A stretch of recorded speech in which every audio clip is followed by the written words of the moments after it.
코로나 경보가 1단계로 낮아져서 오늘 우리가 이렇게 함께 공동체로 예배당에 모여서 주님을 경배할 수 있는 은혜를 누리게 되었습니다. 참 감사한 일이죠.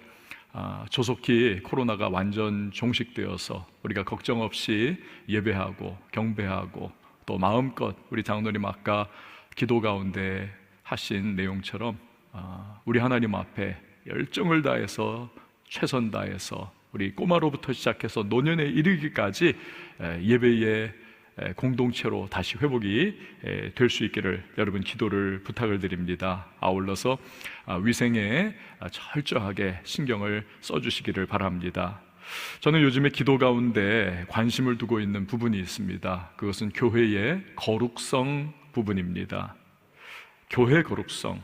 사람이 암에 걸리면 또는 인생에 큰 문제를 직면하면 처음에는 허둥대지요. 야, 이거 도대체 어떻게 해야 하는가 좌충우돌하기도 합니다. 시간이 가면 돌아봅니다.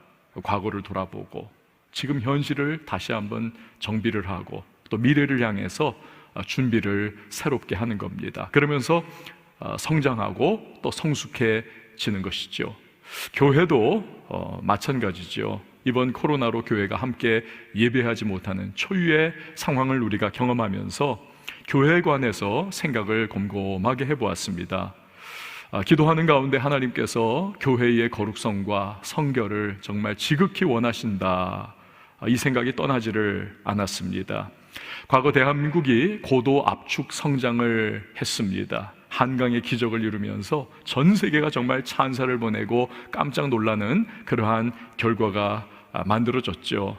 그러나 그 가운데에 차분하게 다지면서 한, 둘, 세 계단 이렇게 축축축 올라가는 이 과정을 건너뛰는 그러한 초고속 성장 과정 속에 사회의 구조라든지 사회의 도덕성, 그리고 보이는 곳 보이지 않는 곳에 있어서의 그러한 차곡차곡 다져지는 부분들이 부족한 부분들이 없지 않아 있었습니다. 그러다 보니 부조리와 모순이 사회에 만연하고 때로는 구조의 변화 따라가지 못하는 그러한 도덕적인 부분이나 윤리적인 부분들이 군데군데 드러나 보였습니다.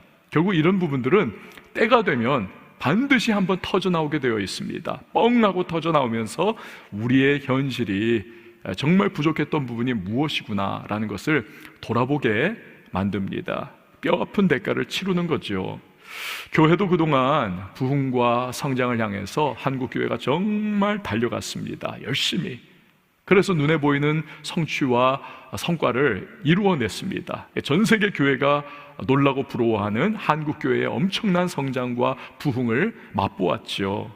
하지만 그 과정 속에 정말 교회가 예수님이 원하시는 바로 그 교회로서의 모습을 우리가 잘 다지면서 그렇게 지금 주님 앞에 서 있는가 자신이 없습니다. 거룩하고 성결한 모습을 유지하고 있는가 역시 자신이 없습니다. 그 대신에 우리도 모르는 사이에 육체의 정욕, 이생의 자랑, 안목의 정욕, 이러한 죄악들이 교회 안에 또 성도 안에 자리를 잡고 있지는 않을까. 혼합주의와 세속적인 모습이 우리 교회 안에도 들어와서 그렇게 자리 잡고 있지는 않을까 생각을 해봅니다.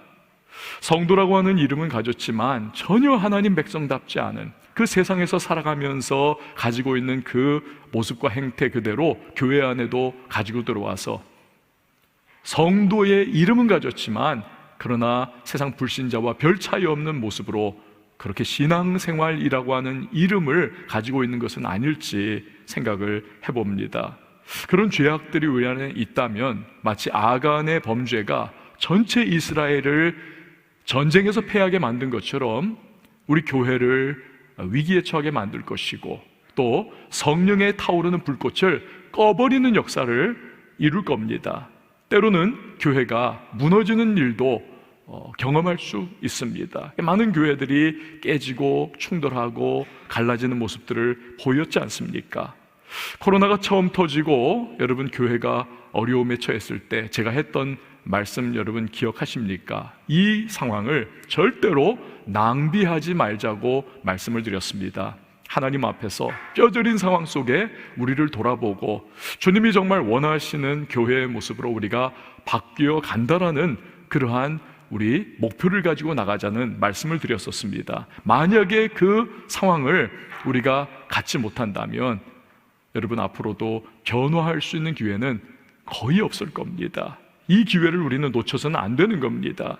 그렇게 우리가 기도 열심히 해야만 합니다. 성령께서 우리의 개인의 죄악을 깨닫게 하시고 주님이 원하시지 않는 거룩한 주님의 신부된 교회로서의 모습이 없이 흠과 점과 티가 우리 안에 어수선하고 지저분하게 있다면 주님이 붙들어 사용하시기에 참 합당하지 못한, 주님이 버릴 수밖에 없는 그러한 교회가 될 것입니다. 그러니까 우리가 느헤미야, 그 고향 땅 예루살렘의 성벽들이 다 무너지고 불타버렸다는 소식을 듣고 자기가 저지른 죄 때문 아닙니다, 그럼에도 불구하고 이건 나의 죄 때문입니다라고 끌어안고 하나님 앞에 기도했던 느헤미야의 마음을 가지고 우리가 주님 앞에 교회와 한국교회, 또 이 국가와 우리 민족의 여러 상황과 죄악과 현실을 주 앞에 기도로 올려드리는 우리 하나님의 백성들이 돼야만 하겠습니다. 내 안에 아간과 같은 죄악이 있다면 그 죄악을 끊어버리는, 하나님의 축복을 맡고 있는 부분이 있다면 회개하고 돌이키는 모습이 우리 안에 있어야만 하겠습니다. 그럴 때 하나님께서는 우리에게 진정한 회복과 은혜의 물꼬를 다시 열어주실 것입니다. 아무쪼록 우리가 이 시간을 낭비하지 말고 주님이 원하시는, 그리고 기뻐하시는 성도의 모습, 교회의 모습으로 우리 그렇게 점점 변화해가는 우리 모두가 될 수 있기를 바랍니다. 오늘 본문의 말씀은 예수님께서 갈릴리 어부들을 제자로 삼으시는 내용입니다. 부르시는 거예요. 여러분, 부름을 받는다는 것은 축복입니다. 김춘수 시인의 시 꽃이라고 하는 시가 있지 않습니까? 그는 이렇게 노래를 하죠. 내가 그의 이름을 불러주기 전에는 그는 다만 하나의 몸짓에 지나지 않았다. 내가 그의 이름을 불러주었을 때 그는 나에게로 와서 꽃이 되었다. 그렇습니다. 부름받는다는 것은 그 사람의 마음에 내가 자리 잡는 것을 의미합니다. 주님이 제자들을 부르셨다.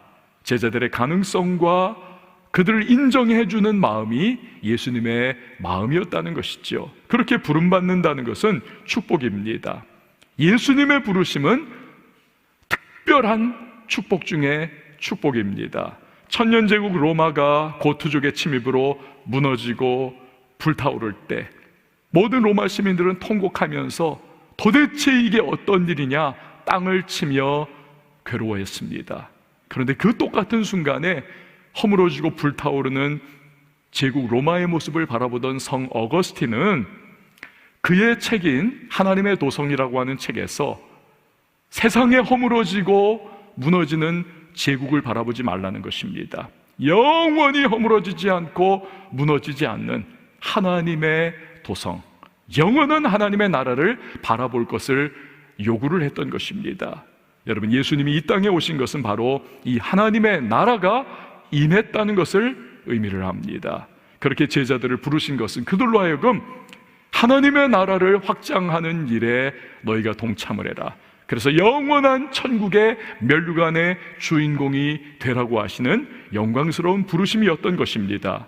오늘 본문에서 우리는 예수님께서 제자들을 세우시는 과정에 나타난 특별한 부분들을 우리는 살펴봅니다. 첫 번째로 제자의 조건이 무엇이냐는 겁니다. 그것은 예수님을 아는 지식을 가진 사람이 제자가 된다는 것입니다.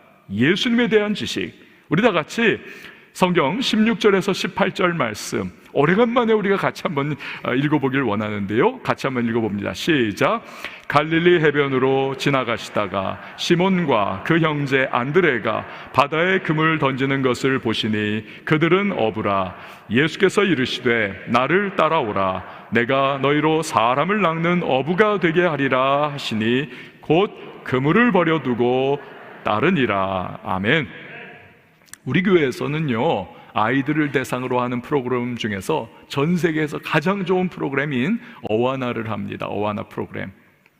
근데 이 어와나 프로그램의 헤드쿼터는요, 저 미국의 일리노이주에 있는 시카고라고 하는 도시에 있습니다. 그래서 몇 번을 가봤는데, 그때도 그 시카고의 헤드쿼터에 가가지고 뭐 이사회 모임을 가지고 하면서 그렇게 시간을 보냈던 적이 있습니다. 짬이 나가지고요, 그때 그 시카고에서 가장 아마도 높은 그러한 고층 빌딩이었던 것 같습니다. 엘리베이터 타고도 오래 올라가야만 합니다. 그 꼭대기에 보면 레스토랑이 있어요. 거기서 식사를 한 적이 있습니다. 통유리가 쫙 있어가지고 시카고 전경이 쫙 뷰가 다 보이는 그러한 음식점입니다. 멋지더라고요. 보는데요, 저기가 어디고 여기가 어디고 하는 그런 쫙 설명 중에 저쪽에 보니까 그냥 거대한 유명한 그 미시가노스가 보이는 겁니다. 미시가노스. 근데 이건 사실은 호수가 아닌 거예요. 너무너무 넓은 겁니다. 너무너무. 얼마나 넓으냐면 우리나라 땅덩이의 절반을 그 호수 안에 딱 던지면 풍덩 하고 빠집니다. 그만큼 넓은 거예요. 그러니까 이건 호수가 아니라 바다라고 해도 무방한 거지요. 갈릴리 호수를 갈릴리 바다라고도 성경은 이야기를 합니다. 왜냐하면 팔레스타인이라고 하는 좁은 지역에 살고 있는 시야가 좁은 사람들이 바라볼 때에 길이가 21km, 폭이 10km, 21, 10km. 그러니까 이 담수호죠. 이 갈릴리 호수는 이건 바다와 같이 생각되는 겁니다. 그러니까 바다라고도 그렇게 성경은 기록을 하고 있는 거지요. 이 갈릴리 호수에는 물고기가 풍부했습니다. 그러니까 수많은 가정들이 대를 이어 이곳에서 어업에 종사하면서 먹고 살았던 것입니다.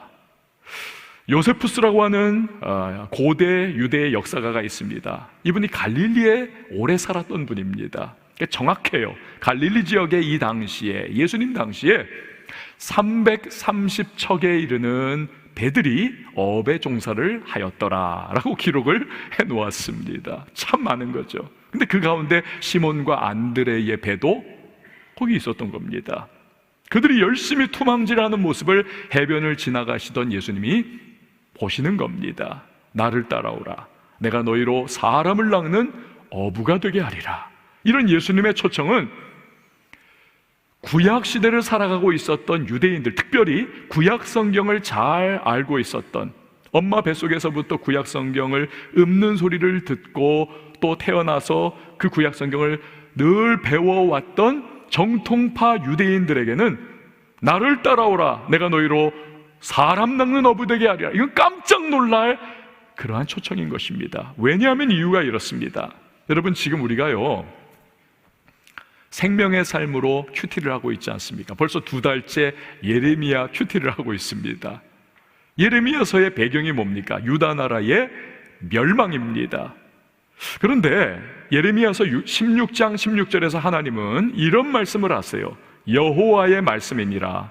보라, 내가 많은 어부를 불러다가 그들을 낚게 하며 그 후에 많은 포수를 불러다가 그들을 모든 산과 모든 언덕과 바위 틈에서 사냥하게 하리니. 그러니까 하나님은 어부들을 불러가지고 사람을 낚게 하겠다 말씀을 하십니다. 이런 식으로 구약 성경 여기저기, 특별히 선지서들에 보면은 사람 낚는 어부라고 하는 표현이 군데군데 기록이 되어 있습니다. 그 의미는 역사를 주관하시는 전능하신 하나님의 손길을 대신하여 대행자로 일하는 사람들을 일컬어서 사람 낚는 어부다 라고 표현을 하고 있는 겁니다. 그런데 예수님께서 지금 물고기를 잡고 있는 지금 신약 시대로 넘어온 이 베드로와 안드레에게 그 말씀을 하시는 겁니다. 내가 너희로 사람 낚는 어부 되게 할 거야. 그러니 나를 따라라. 여러분, 이 말씀, 그러니까 어렸을 때부터 구약 성경을 익히 알고 있었던 그들이 그 소리를 딱 듣는 순간 예레미야서가 떠오르는 겁니다. 그러면서 깜짝 놀라는 거예요. 저분이 지금 보잘것없는 나를 하나님의 놀라운 역사를 이루는 대행자의 역할을 지금 맡기신다는 거네? 이게 충격으로 다가오는 겁니다. 그렇지만 그들이 만약에 사전에 예수님이 누구신지를 알지 못했더라면 상황은 또 달랐을 거예요. 이 웬 뚱딴지 같은 소리를 하나? 라고 하면서 그냥 쓱 지나쳐갔을지도 모릅니다. 그러나 그들은 이미 예수님을 익히 알고 있는 사람들입니다. 요한복음 1장을 보면 이 베드로와 그 형제인 안드레는 원래 세례 요한의 제자들이었습니다. 세례 요한이 지나가시는 예수님을 보면서 말하죠. 안드레 있는 자리에서 보라, 하나님의 어린 양이로다. 메시아라는 겁니다. 안드레가 따라가요. 예수님 거하는 곳에 가서 예수님과 장시간 대화를 나누며 마음의 확신을 가져, 아, 이분은 메시아시구나. 집에 불이 나게 가가지고 자기 형 베드로를 막 흔들어 깨워가지고는 형 내가 메시아를 만났다고, 가서 봐야 된다고 데리고 갑니다. 베드로와 안드레가 다 그 밤에 밤새워 예수님하고 이야기를 하면서 둘 다 확신을 가져, 이분은 메시아다. 또한 오늘 본문과 똑같은 사건을 기록한 공관복음이죠. 같은 관점으로 기록한 복음, 누가복음 5장에 보면 오늘 이 마가복음 1장의 사건을 좀 더 세밀하게 기록을 해놨습니다. 거기 보면 시몬과 안드레가 밤새 지금 그물질을 한 거예요. 투망질을 한 겁니다. 근데 한 마리도 잡지 못했습니다. 완전 어부로서 대실패를 처참하게 한 밤이었습니다. 그때 예수님께서 나타나셔서 배 오른편에 그물 던져라. 주여, 내가 밤새 했지만 한 마리 못 잡았는데 그래도 말씀에 의지해서 그렇게 말씀하시니까 내가 한번 해보겠습니다 해가지고 던졌는데 어마어마한 물고기가 잡혔습니다. 그물이 찢어질 정도로 그 두 배에 꽉 차도록 만선의 기쁨을 누리고 그들이 무트로 나온 거예요. 그런데 베드로가 덜컥 겁이 납니다. 전문 어부인 내가 평생 이걸로 먹고 살았지만 못 잡았었는데 한 마리도, 이분 말 한마디에 이러한 기적과 같은 일이 일어난다. 이분은, 이건 보통 사람이 아니다. 그 신적 능력에 대한 경외심에 두려움이 확 그의 마음을 사로잡으면서 그가 예수 앞에 무릎을 탁 꿇죠. 주여, 나를 따놓소서. 나는 죄인입니다. 이 관용꾼은 하나님을 뵙는 사람이 하는 경외감에서, 두려움에서 자동적으로 튀어나오는 말입니다. 그러니까 주님을 봤다는 거죠. 메시아를 봤다는 거죠. 납작 엎드린 그 모습. 그런데 동업자로 그 모든 과정에 함께했던 요한과 야고보 역시도 이 상황을 보고 겪으면서 그들도 역시 깜짝 놀라는 거예요. 오늘 이 배경에 나오는 상황입니다. 이처럼 이미 예수님에 대해서 메시아로 알고 있었습니다. 그리고 방금 전에 만선의 놀라운 기적을 맛본 겁니다. 이런 예수님이 나를 따라와라, 내가 너희로 사람 낚는 어부 되게 하리라. 그러니까 이걸 그냥 흘려 들을 수가 없는 겁니다. 지금까지 평생 어부로 살아왔고 가만히 있으면 또 평생 그렇게 어부로 근근히 먹고 살 그들입니다. 하지만 그와는 비교할 수 없는 비전 캐스팅, 놀라운 하나님의 일에 대한 도전을 예수님이 던져주시니까 그들이 그걸 받는 거예요.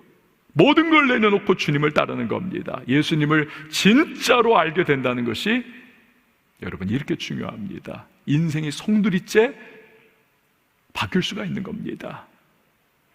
베드로와 안드레 형제처럼 우리도요, 매일매일의 삶을 살아가지 않습니까? 직장에 가고 사업을 하고 자녀를 양육하고 알바를 뛰고 공부를 하고, 근데 이게 계속 매일매일 돌아가면서 이 다람쥐 쳇바퀴 같은 이 삶에 우리가 무감각해져 버립니다. 젊었을 때는 청운의 꿈을 가지고 인생 청사진과 비전을 마음에 품고 뜨거웠기도 했지만 점점 세태 속에서 우리가 섞여가고 절망의 벽에 부딪혀가면서 그거에 익숙해지면서 우리가 점점 풀이 꺾여버립니다. 그러면서 삶의 의미를 잃어버리고 수동적인 태도로 살아가는 모습들. 여러분 며칠 전 어떤 유명한 시인이 인생 이렇게 계속 살아야 한다는 게 지긋지긋하다, 삶의 의미가 없다, 그렇게 써놓고는 잠적을 해버렸습니다. 야, 이 사람 이거 자살 암시하는 거다 해가지고 발칵 뒤집혔지 않습니까? 근데 이 시인이 아니나 다를까 한강 다리에도 갔었고 종로에 있는 높은 빌딩 옥상에도 올라갔었다는 겁니다. 그런데 거기서 이렇게 어떻게 하려다 보니까 버뜩 생각드는 게, 내가 여기서 그렇게 해버리면 나의 이 육신을 수습하는 사람들이, 이 흉물스러운 나의 육신을 수습하는 그 트라우마에 평생 시달릴 걸 생각하니 내가 그러면 안 되겠다. 그래가지고는 그냥 집에 왔다는 거예요. 얼마나 다행인지 모릅니다. 여러분, 그 정도는 아니어도 누구나 때로 이거 이렇게 평생 살아야 하나 답답함을 느낄 때가 있지 않습니까? 어떤 분들은 이런 현실을 벗어나려고 그냥 밤마다 술을 퍼마시고, 어떤 분들은 마약에 손을 대고, 어떤 분들은 도박에 손을 대고, 어떤 분들은 그냥 일상에 그냥 지긋지긋해가지고 여행에 그냥 빠져버리곤 합니다. 대한민국에 그런 분들 많잖아요. 여행하는 거에 그냥 때만 되면 그냥 여행 가고 막. 그런데 지금 코로나 상황이 돼버리니까 이제 여행도 못 가니까 또 그냥 꾀를 부려가지고 항공사들이 어떻게 합니까? 김포공항에서 비행기가 떠가지고 그 공중을 계속 뺑뺑 돌고 있습니다. 2시간이고 3시간이고. 그럼 거기서 기내식 한번 얻어먹고는 다시 착륙하는 그런 프로그램이 지금 생겼잖아요. 그거 그냥 20만 원에서 40만 원까지 내면서 왜 그러는지 모르겠어요. 그렇게 하지 않습니까? 어떤 분들은 하여튼 끊임없이 성공을 향해, 성취를 향해 막 다른 박질 치는 것으로 그 마음의 헛헛한 마음을 그냥 덮어버리려고 하는 분들이 또 계시고, 어떤 분들은 육체의 쾌락과 일탈을 통해 가지고 그 짜릿함을 통해서 그 삶의 무미건조함을 어떻게든 잊어보려고 하는, 하지만 그게 진정한 해답이 되나요? 안 되지요. 여러분, 해답이 뭔가요? 예수님을 알아야만 하는 겁니다. 근데 이 예수님을 안다는 것은 지식적 차원의 부분이 아니라 우리의 영혼에 정말 예수님이 어떤 분이냐, 이것을 성경 말씀과 기도를 통해서 이걸 체험적으로 알아가는 것을 의미를 하는 겁니다. 그럼 그분이 생생하게 내 삶에 다가와 주시고, 하나님께서 나를 위하여 원래 계획해 놓으신 비전과 사명을 깨닫게 하셔서 그 길을 한 걸음 한 걸음 우리가 걸어가는 삶을 살아갈 수 있도록 그렇게 이끌어가 주시는 겁니다. 그럼 굳이 사람들이 우리를 알아줄 필요도 없고 환호해 줄 것을, 여러분, 우리가 그걸 필요가 없어요. 왜? 그 길을, 주님 인도하시는 길을 걸어가면 우리 안에는 세상에 줄 수 없는 평안이 있고 감사와 기쁨이 있고 주님이 주시는 만족이 있습니다. 이걸 경험해 보신 분들은 알아요. 안 해보신 분들은 몰라요. 예수님을 진짜 알아가면서 그분과 동행하는 삶에 그런 감격이 있는 겁니다. 그러니까 후회하지 않는 인생을 살게 되는 거죠. 제가 갔던 그 시카고에 아주 유명한 교회가 하나 있습니다. 윌로우 크릭 교회라고 있습니다.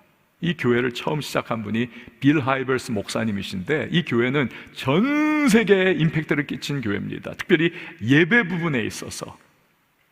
근데 이 빌 하이버스 목사님이 청소년기의 이야기입니다. 아버지가 사업가, 부유했습니다. 아들이 고등학교를 졸업했을 때 내 사업을 이 아들이 물려받아야 해, 통을 키워야 해. 그래가지고 그냥 호롤단신으로 세계 여행을, 일주 여행을 하게 만들었습니다. 비행기 표들을 그냥 잔뜩 끊어가지고 고등학생 졸업하자마자 세계 여행을 돈 거예요. 남미에 갔고 아프리카에 갔고 아시아에 갔고 여기저기 다 돌아다니고, 마지막에 이제 미국 돌아오기 전날 브라질의 리우데자네이루에 도착을 한 겁니다. 그리고는 그 유명한 코파카바나 해변, 세계 3대 해변 중에 하나인 거기에 딱 호텔을 잡고, 이 빌 하이버스 청년이 그 밤, 마지막 밤, 그 멋진 야경을 보면서 이제 호텔 레스토랑에서 식사를 하는 겁니다. 하면서 많은 생각했겠죠. 내가 돌아왔던 많은 나라들의 특징들, 또 내가 앞으로 어떻게 살아야 할까. 아버지의 의미가 분명히 이 세계여행 중에 있을 텐데 뭘 원하시는 걸까? 막 하여튼 복잡한 생각을 했겠죠. 그러면서 음식 먹는데 옆에서 노 부부가 이야기하는 소리가 들리더라는 겁니다. 여보, 우리가 정말 젊어서부터 지금까지 쓰지 않고 입지 않고 먹지 않고 죽을 똥장똥 열심히 일해가지고 우리가 은퇴해서 이렇게 이제 이 유명한 남들 부러워하는 해변에 와가지고 이 전경을 보면서 근사하니 호텔 레스토랑에서 식사를 하니까 우리 정말 잘 살지 않았어? 그 부인이 맞아 하면서 막 그렇게 행복해하는 그 모습을 바라보면서 이 젊은 이제 갓 20대가 되는 빌 하이버스 청년이 충격을 받는 거예요. 야, 저게 인생이란 것인가? 정말 먹지 않고 쓰지 않고 입지 않고 그렇게 애쓰고 몸부림쳐서 은퇴해가지고 이 해변에 와서 음식 먹으면서 우리 잘 살았다 하는 것이 정말 인생? 그건가? 내가 정말 그렇게 살아야 하는가? 정말 그것밖에 없는가? 그러면서 그가 마음에 충격을 받고 자기 호텔방에 돌아가서 무릎을 꿇고 하나님 앞에 마음이 무너져서 기도를 합니다. 하나님, 저요 정말 그렇게 살기 싫습니다. 한 번뿐인 인생 정말 의미 있고 가치 있고 정말 무언가 하나님께 영광 돌리는 그런 삶을 살고 싶습니다. 저 좀 도와주세요. 그 주님을 마음에 모셔드리고 그가 그때부터 예수님 인도하시는 길을 내가 걷겠습니다. 한 걸음 한 걸음 그 길을 가는 겁니다. 그 하나님이 그를 붙잡아 사용해 주시고 인도해 가시면서 그렇게 전 세계 교회에 엄청난 영향을 끼치는 그런 귀한 사역을 감당하도록 그 삶을 기도했던 것처럼 그 주님을 붙잡고 걸어왔던 인생을 통해서 이루어 가시더라는 겁니다. 사랑하는 여러분, 말씀과 기도 가운데 주님을 더 깊게 진짜로 알아가는 저와 여러분이 되실 수 있길 바랍니다. 그럼 주님이 우리를 인도해 가시면서 진짜 후회하지 않는 인생, 진짜 만족스럽고 하나님이 주시는 세상에 뭐 박수라든지 뭐 그런 필요 없어요. 주님이 주시는 그 충만한 은혜 때문에 정말 감격하고 후회하지 않는 그러한 인생을 살아갈 수 있도록 인도해 주실 것입니다. 두 번째로는 삶의 현장이 부르심의 자리라는 것입니다. 삶의 현장이. 자, 19절에서 20절 말씀을 한번 같이 보도록 하겠습니다. 19절에서 20절이요. 시작. 조금 더 가시다가 세베대의 아들 야고보와 그 형제 요한을 보시니 그들도 배에 있어 그물을 깁는데 곧 부르시니 그 아버지 세베대를 품꾼들과 함께 배에 버려두고 예수를 따라가니라. 아멘. 우리는 가끔요 이 영적인 로또를 그냥 확 맞고 싶은 그러한 마음이 있습니다. 이게 뭐냐면 땀 흘리고 눈물의 대가를 치르지 않고도 이 하나님께서 그냥 내 인생을 확 뒤집어 가지고는 뭔가 하여튼 정말 성취를 이루고 그러한 삶이 되게 만들어 주시기를 원한다는 겁니다. 그런데 과연 그런 일이 일어납니까? 여러분, 예수님이 제자로 부르실 때 베드로와 그 형제 안드레는요 놀고 있지 않았습니다. 해변가에서 선탠하면서 해수욕하고 유유자적하고 있지 않았습니다. 그들은 밤새 가지고 손껍질이 벗겨질 정도로 그물을 던지면서 땀 흘리고 애쓰고 있을 때 주님이 찾아와 만나 주셨습니다. 요한과 야고보도 마찬가지죠. 그들도 그물을 깁고 물때에 맞춰서 내일 그물질할 것을 생각하며 열심히 그물을 수선하고 있던 그때 예수님 찾아와 주십니다. 그들만 그런 거 아니잖아요. 모세도 그렇지 않습니까? 미디안 광야에서 양을 치던 그 꾀죄죄한 상황 속에서 주님이 나타나 주셔서 가시나무 떨기 불꽃 가운데 그에게 소명을 주시지 않습니까? 다윗도 몇 마리 안 되는 아버지의 양을 치고 있는 그때의 사무엘 선지자가 그를 불러서 기름 부어주지 않습니까? 엘리사 선지자 역시도 마찬가지 아닙니까? 12겨리의 소를 아버지의 밭을 가꾸고 있던 그때의 그 시점에 엘리야 선지자가 나타나서 후계자의 지명을 하지요. 기드온 역시도 밀을 타작하고 있던 그 수고하고 땀 흘리던 그때의 천사가 나타나서 네가 이스라엘의 사사가 될 것이다. 그렇게 하나님의 뜻을 전달을 하는 것이죠.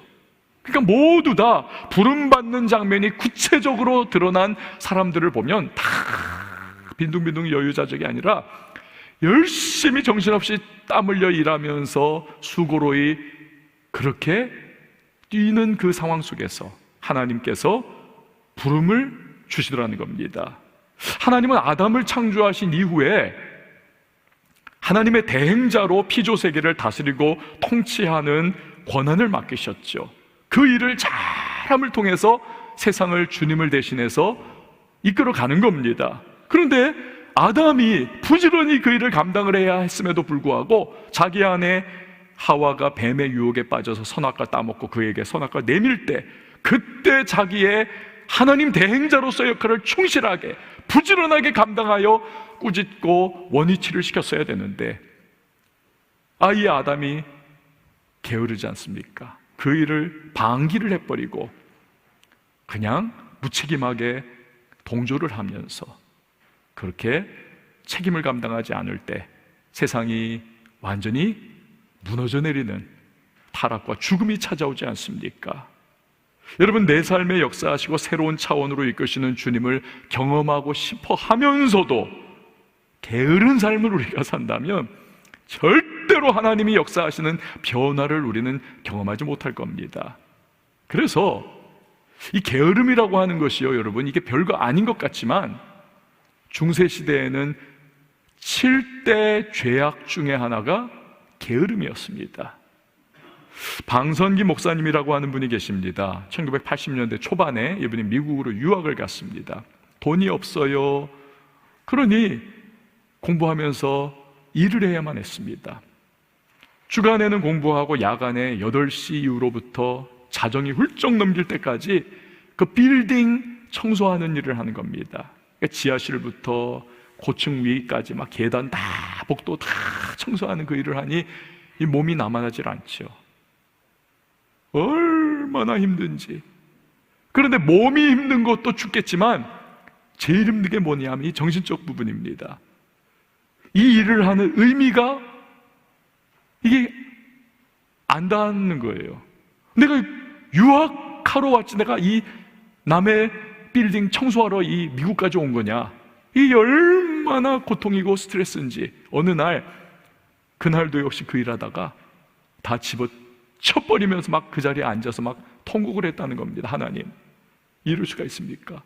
제가 공부하러 왔지 제가 청소하러 미국 왔습니까? 하면서 막 울고 있는데 그냥 뭐 기도를 했다지만 이게 막 하나님 앞에 원망불평하는 걸 한 거죠. 근데 그 순간 갑자기 골로새서 3장 23절 말씀이 딱 떠오르더라는 겁니다. 이게 성령의 역사죠. 무슨 일을 하든지 마음을 다하고 사람에게 하지 말라는 이 말씀이 떠오르더라는 것입니다. 근데 그 말씀이 마음을 뒤흔들더라는 것입니다. 아, 그렇구나. 내가 하나님을 믿는 사람 맞다면 내가 공부하는 것도 주님을 위해서지만 이 청소하는 것도 내가 주님을 위해서 하는 것으로 그렇게 생각을 해야 하는구나. 그러면서 마음이 바뀌었어요. 그 이후로부터는 청소를 할 때마다 몸은 정말 파김치가 돼서 똑같이 옛날과 같이 정말 너무너무 힘든데, 그럼에도 불구하고 옛날에는 돈 때문에 어쩔 수 없이 그냥 죽지 못해서 했는데 이제는 신이 나는 겁니다. 몸은 힘들어도 야, 내가 지금 주님이 맡기신 일을 하고 있다, 주님 앞에서 일을 하고 있다. 마음이 달라지는 거예요. 그러니까 상황이 달라지는 겁니다. 주님이 맡기신 과업이 되는 겁니다. 그러니까 이 깨달음이 신학교 3년 동안 다니고 유학하는 그 모든 과정 속에서 절대로 교실에서는 깨달을 수 없었던 것을 그가 청소하는 일을 하면서 깨닫는 거예요. 그러면서 골로새서 3장 말씀이 이게 그냥 책상머리에 앉아있다면 절대로 이게 내게 될 수 없는 말씀인데 내게 되더라는 겁니다. 그리고 공부를 하다 보니까 종교개혁가 이 마틴 루터가 만인 제사장론을 설파를 하지 않았습니까? 그게 또 깨달아지더라는 겁니다. 아, 그래서였구나. 성직자만 성직이 아니라 빵 굽는 사람의 그 제빵의 모든 과정이 성직이고, 청소하는 사람의 그 바닥을 쓰는 과정이 성직이고, 그러면서 그가 진짜 일터에서의 그리스도인이 무엇인가에 대한 분명한 가치와 정의가 딱 서게 되더라는 겁니다. 여러분, 이 방선기 목사님은 지금 대한민국 그 크리스찬들, 그 교계에서 일터 사역의 독보적인 존재입니다. 이 과정을 통해서 그렇게 하나님이 이끌어 가신 거지요. 그 정말로 한숨밖에 안 나오는 그 생활 전선의 현장 속에서 여러분 직장 생활 하십니까? 사업하십니까? 가정주부이십니까? 아이들 키우느라고 막 허덕허덕 하십니까? 알바 뛰고 계십니까? 어떤 일이든지 간에 그 삶의 현장이 바로 주님이 나를 부르시는 장소라는 것을 여러분 기억하시며 일하시기를 바랍니다. 열심히 일하십시오. 주님이 나의 유일한 관중이라고 하는 사실을 여러분 생각하시면서 최선을 다하십시오. 작은 일에 충성하십시오. 그러면 주님께서 그 일을 통해서 새로운 기회와 가능성의 문을 열어가시면서 우리의 삶을 이끌어 가시는 것입니다. 세 번째로, 나를 따라오라는 말씀은 삶의 방향 전환을 우리에게 말씀하시는 부분입니다. 카일 아이들먼이라고 하는 목사님이 쓰신, 읽어보신 분들이 계실지 몰라요, 베스트셀러가 된 팬인가 제자인가 라고 하는 책이 있습니다. 아마 이분이 이제 냈던 첫 번째 책인 것 같은데 진짜 잘 썼습니다. 기회가 되시면 꼭 한번 사서 보세요. 자기가 청소년 시절에, 이 골자가 그런 내용입니다. 청소년들이 농구 스타들을 아주 그냥 우상화하잖아요. 마이클 조던의 그 브로마이드라고 하는 큰 그 사진을 딱 벽에다 붙여놓고 그렇게 저렇게 됐으면 얼마나 좋을까 하면서 그 옆에는 또 예수님 사진 붙여놓고 그렇게 있었대요. 그러니까 마이클 조던도 내가 팬이고 예수님도 팬이에요. 그렇게 그냥 교회 왔다 갔다 하는 거였습니다. 그러다가 이제 신학교도 가고 신앙생활 연륜이 깊어지면서 이 카일 아이들먼 목사님이 진짜 알게 된 거죠. 예수님이 원하시는 것은 연예인이나 어떠한 스포츠 스타가 팬들을 거느리고 싶어하는 것과 같은 그런 마음 예수님은 전혀 없다. 수많은 팬 예수님은 다 필요 없고 정말 예수님을 따르고 그 인도하심을 받아 나아가는 단 한 명의 제자를 예수님은 원하시는 거구나. 이게 이 책의 골자예요. 팬인가 제자인가? 제자라는 겁니다. 여러분, 이게 오늘 우리가 본문에서 보는 제자들의 모습이 아닌가요? 예수님이 나를 따라오라 하셨을 때 제자들은 단지 지적으로 동의한 것이 아닙니다. 예라고 말로만 또 동의한 것도 아닙니다. 그들은 삶의 방향을 완전히 돌이켰습니다. 어디서 할 수 있습니까? 그물과 배와 아버지 세베대를 버려두고 예수님을 따라가는 거죠. 물론 성경은 시시콜콜한 것까지도 다 기록은 안 했어요. 그러니까 우리는 유추할 수가 있는 거죠. 요한과 야고보 형제가 아버지 세베대를 잘 설득을 하고, 아버지, 우리는 어부 노릇하면서 살고 싶지 않아요. 저 예수님은 분명히 메시아고 놀라운 기적을 베푼 하나님의 아들인 거 저희가 분명한데 저분 따라가면서 우리는 인생에 정말 저분이 이끌어 가시는 그런 놀라운 삶을 살고 싶어요. 우리를 좀 놔주세요 하면서 설득하고 인정받아서 아버지 떠나간 그러한 과정을 분명히 거쳤을 겁니다. 분명히. 여하튼 모든 것을 놔두고 아버지를 따랐다는 것은 그들의 삶의 방향을 완전히 바꾸기로 했다는 것을 의미하는 거지요. 그리고 예수님은 제자가 된 그들을 통해서 진짜 세상을 뒤엎어버리는 놀라운 일을 하시지 않습니까? 그들이 얼마나 공부를 많이 했냐, 그들의 가정 배경이 얼마나 좋으냐, 그들이 얼마나 은사와 능력이 많으냐, 예수님은 그런 것에 관심이 없으셨습니다. 그들이 삶의 방향 전환을 했느냐. 여러분 한번 생각해 보세요.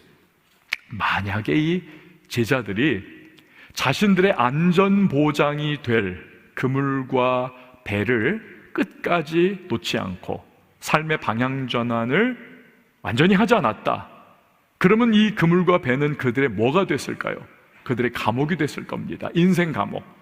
헤어나올 수 없는, 어제도 그랬고 오늘도 그렇고 예수님 잠깐 만났다가 떠나가 버리신 나중의 인생에도 그 배와 그물이라고 하는 감옥에 갇힌 인생으로 살다가 머리가 하얘진 어느 시점에 과거의 삶을 돌아보고 그 예수님 만났던 시점을 다시 한번 떠올리면서 정말 땅을 쳤을 거예요. 그때 왜 내가 이걸 버리지 못해서 여기에 감옥되어 내가 인생의 황금의 시기를 내가 이렇게 살아왔던가.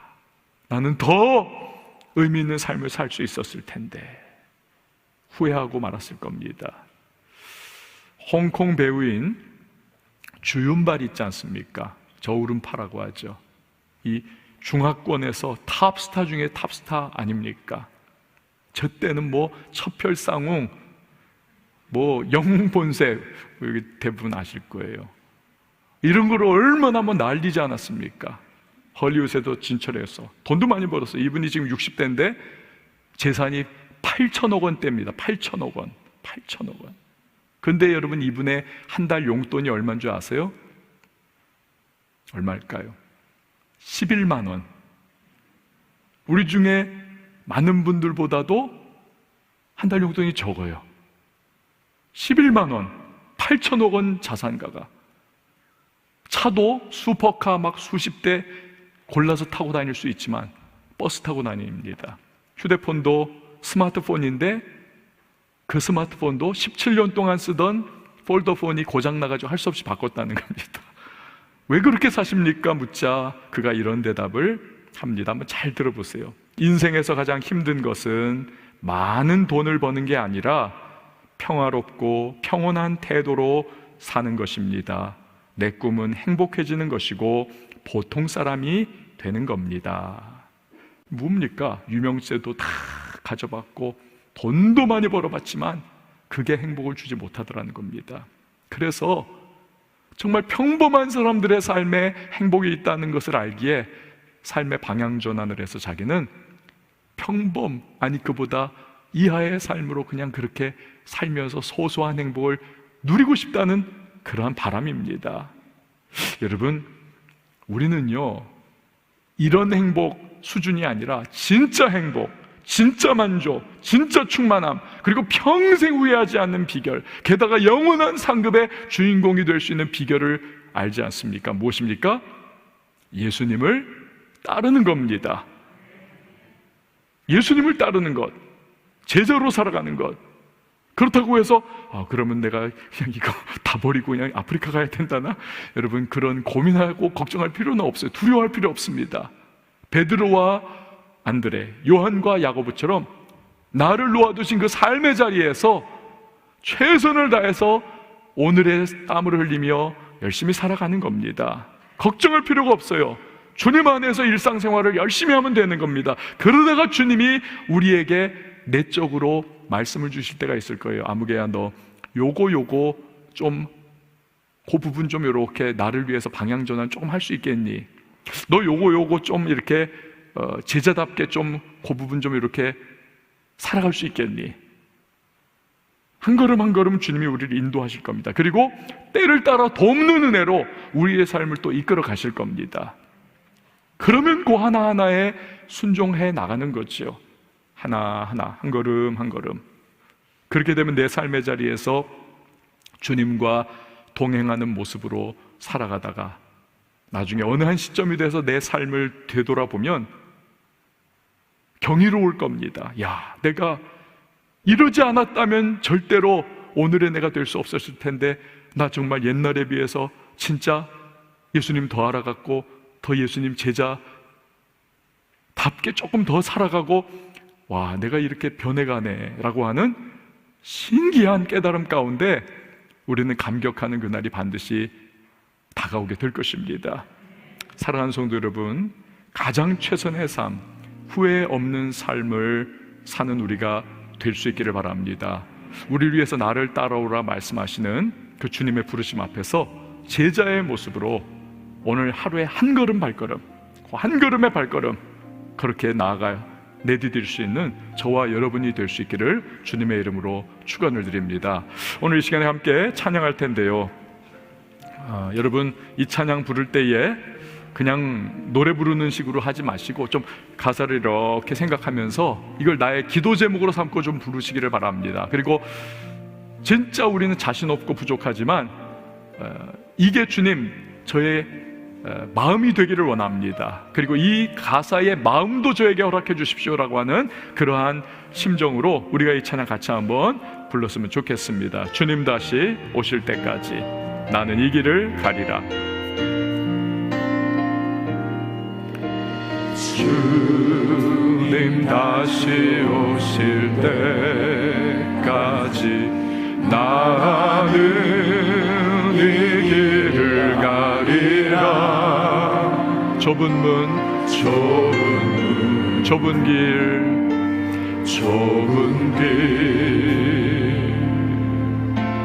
나의 십자가 지고 나의 가는 길 끝에서 나는 주님을 보리라.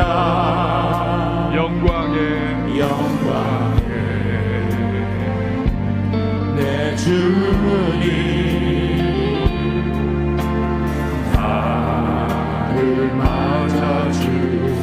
주님 다시 오실 때까지, 주님 다시 오실 때까지 나는 일어나 달려가리라.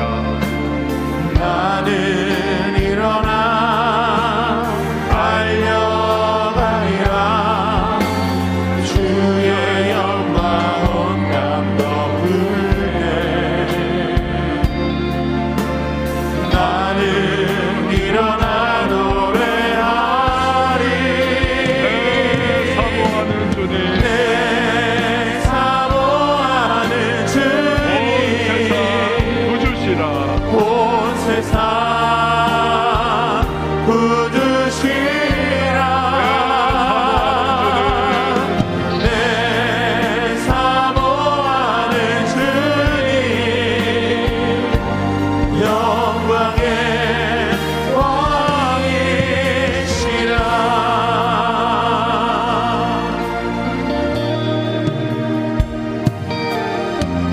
주님 다시 오실 때까지 나는 이 길을 가리라.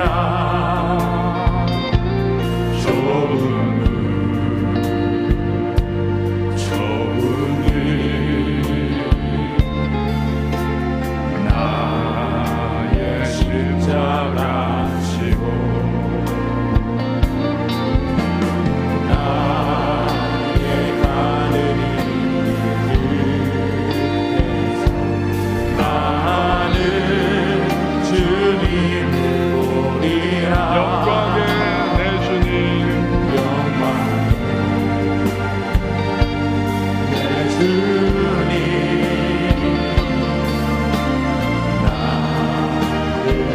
주님 다시 오실 때까지, 주님 다시 오실 때까지 나는 일어나 달려가리라. 주의 영광 온 땅 덮을 때 나는 일어나 노래하리. 내 사모하는 주님, 온 세상 구주시라. 내 사모하는 주님,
이 시간에 기도하며 나갈 때에 하나님, 나는 부족하고 연약하지만 또 실패하고 주저앉은 적 수없이 많지만 오늘 말씀에 내가 믿음으로 다시 한번 반응하면서 하나님이 원하시는 그 한 걸음을 다시 한번 떼는 자 되기를 원합니다. 주의 용기를 주시고 주님 성령으로 때를 따라 돕는 은혜 가운데 인도하시고 세상 그 무엇과도 비교할 수 없는 주님이 주시는 그 앞길 인도하시는 과정 속에 하나님의 평강, 은혜, 주님의 능력의 손길을 맛볼 수 있도록 주님 제자의 길을 걸어갈 수 있도록 주여 나를 붙잡아 주시고 사용해달라고, 성령으로 나를 주관해달라고 이 시간 우리 말씀 기억하며 우리 잠깐 동안 기도하며 나가도록 하겠습니다. 하나님 아버지 감사합니다. 일상 속에 우리가 하나님을 사모하는 주님, 우리 진짜 온 세상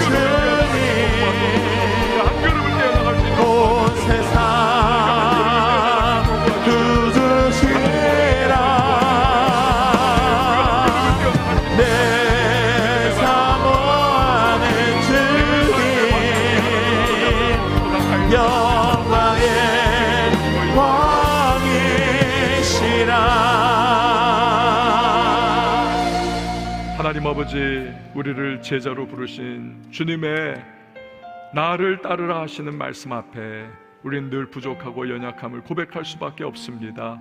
실패하고 또 뜻과는 다른 연약한 삶의 모습을 우리가 보이는 부족한 자들이지만, 그러나 오늘 우리의 심령 가운데 오늘도 도전의 말씀을 주시는 주님 앞에 그 작은 한 걸음의 발걸음을 다시 한번 떼는 우리가 되기를 원합니다. 주여 도와주시옵소서. 성령님 때를 따라 돕는 은혜로 우리를 인도해 주시옵소서. 그 은혜의 사슬에 우리를 묶어주셔서 우리 나의 생각과 세상의 방법으로 나아가지 않게 하시고 주님이 나를 향하여 원하시는 그 믿음의 작은 발걸음 한 걸음을 떼어나가는 주님의 제자의 발걸음 되게 하여 주시옵소서. 예수님의 이름으로 기도합니다. 아멘.